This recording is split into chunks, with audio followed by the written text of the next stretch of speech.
Hello everyone, welcome back to my channel.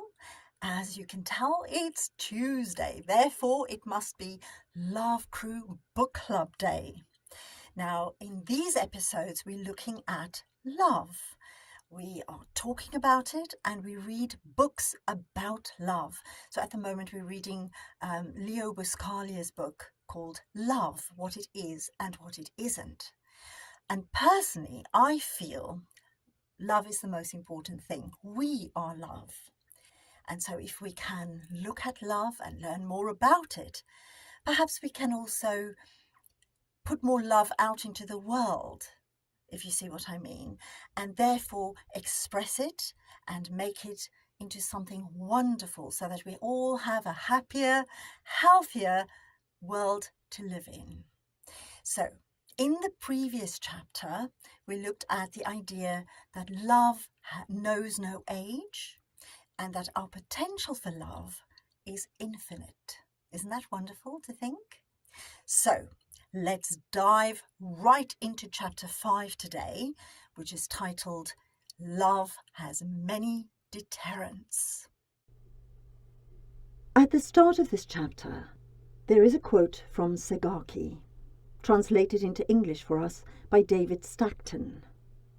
Just because the message may never be received does not mean it's not worth sending. Professor Buscaglia starts the chapter by saying that loving is never easy, and whoever has decided to live in love is liable to find many barriers to growing in love. But, he says, if those barriers are carefully and astutely analysed, they will turn out to be artificial obstacles and mostly of our own making. In reality, they do not exist. Furthermore, they are, for the most part, simply excuses for not accepting the challenge of love. Professor Buscaglia suggests there are many factors to blame for the inability to love, apart from ourselves. For example, we can insist that others are basically corrupt, depraved, and unable to change. So why would we be foolish to try to influence them in any way? We can accuse others of being hostile by nature. Then, isn't it better to avoid contact with others, unless we're fools seeking to be hurt?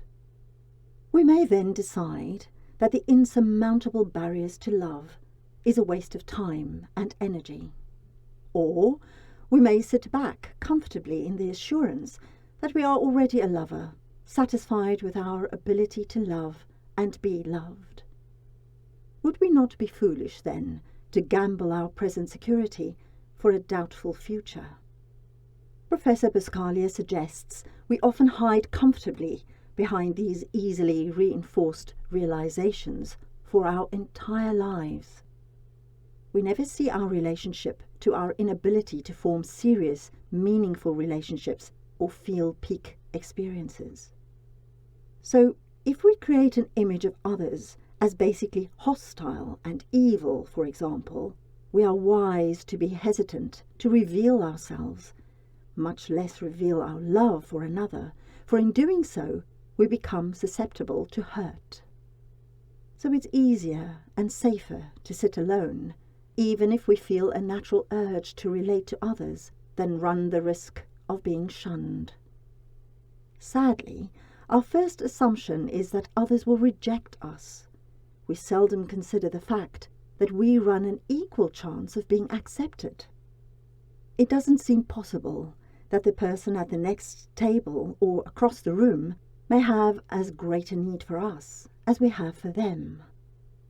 Sadly, we often select to remain silent, Professor Buscaglia continues, alone and lonely, and state in our defence, what if I approach him and he turns away? We seldom ask, what if I extend my hand to another and he reciprocates with, yes, please join me? Unfortunately, we tend to suspect others more easily of evil than of good. Usually only evil, bad deeds make the news. Good seldom does. Considering the billions of people living on the earth, there are relatively few murders or other bad crimes, Professor Buscaglia suggests. But when crimes occur, we certainly hear about it because it increases income for the media outlets. In reality, however, most people are just like us. They don't voluntarily hurt others or steal from them or kill them. They can usually be trusted, are concerned and friendly. Most people live their lives without having to deal with police, courts of law or lawyers. However, those who commit crimes are often magnified. It's of interest because it deviates from the norm, but often we act as if the deviation is the rule. We know for sure that we learn evil in the same way we learn good. If someone believes in a world of evil, Professor Buscaglia states, then he will respond suspiciously, fearfully, and be constantly searching for and assuredly finding the evil he seeks. But if, on the other hand, one believes in a world of good, he will remain confident, trusting, vulnerable, and hopeful. Professor Buscaglia then states, "Real love always creates, it never destroys. In this lies man's only promise." Another deterrent to love, he continues, is the realization that there are too many forces prohibiting a sane person to love. Professor Buscaglia states, "We are often taught from an early age that our very survival depends on our ability to destroy. It appears as though we're constantly at the mercy of destructive forces, and it seems as if destroyers are those who actually thrive in the culture. So it's understandable that we have little incentive to use our creative strength to battle the forces of destruction." Professor Buscaglia suggests it all seems so hopeless because we are happiest when we are creating. He reminds us that the highest state of which we're capable lies in the creative act. But if we look at the unloving and unloved in the world, the problem seems so overwhelming, it often causes us to give up hope. If we study the past, we find that selfishness, greed, wretchedness, and affliction have existed since the beginning of history, Professor Buscaglia suggests. We are therefore convinced that we have always, and therefore assumes will always, covet more and different things and will fight amongst ourselves to acquire them. It's true that the problems of poverty, starvation, wars, ignorance, prejudice, fears, and antipathy are with us in abundance. There are few individuals who have power to stop prejudice, universal poverty, or world wars. But the only question we can justly ask of ourselves is, what can I do? The answer Professor Buscaglia suggests is usually simple and answerable, especially if we truly care and are willing to assume the responsibility. The answer is that we can each do something small and personal for another. As individuals, we cannot do much about these big global problems that seemingly rob our world of love, but we can give some of our time to making a child's day or an elderly person's remaining days on earth more pleasant. Professor Buscaglia suggests that a little knowledge of love and the satisfaction with it is also a deterrent to growth in love. If we find we have the love of a few in our lives, and if we're able to love them in return, we assume that's all there is to know about love. What else can there be? But Professor Buscaglia states that love is illimitable, deep, infinite, and the potential for greater security, joy, and growth is ours.